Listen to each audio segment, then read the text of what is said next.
الحمد لله الذي جعلنا من المتمسكين بولاية أمير المؤمنين.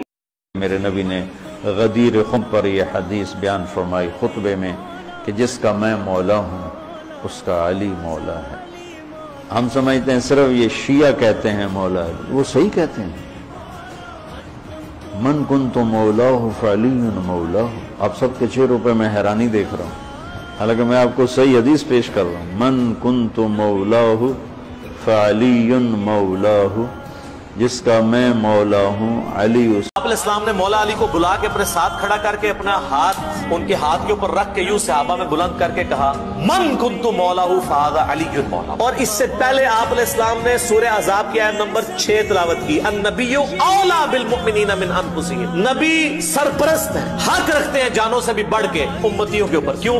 امتیوں کا کام ہے کہ نبی کو بچانے کے لیے اپنی جان دیں۔ اتنا حق ہے، اپنے ماں باپ اولاد سب سے بڑھ کے عزیز سمجھنا، جو بخاری مسلم میں حدیث ہے، سب سے زیادہ حق رکھتے ہیں۔ یہ آیت آپ نے تلاوت کر کے کہا کہ میرے صحابہ کیا تم میرا حق ولایت یا حق سرپرستی اپنے اوپر تسلیم کرتے ہو؟ سب نے کہا بلا یا رسول اللہ۔ تو آپ نے جب یہ آیت تلاوت کی سب نے کہا بلا یا رسول اللہ، کوئی شک نہیں۔ تو آپ نے پھر فرمایا من کنت مولا ہوں، کہ جس کا سرپرست اور آقا اور مولا میں ہوں فعلی مولا ہوں، پھر علی بھی اس کا مولا ہے۔ اور پھر آپ نے اسی حالت میں کہا اے اللہ اس سے محبت رکھ جو علی سے محبت رکھے، اور اس سے دشمنی رکھ جو علی سے دشمنی۔ الحمد لله الذي جعلنا من المتمسكين بولاية أمير المؤمنين، أول العابدين، أزهد الزاهدين، إمام المتقين، حبل الله المتين، وجه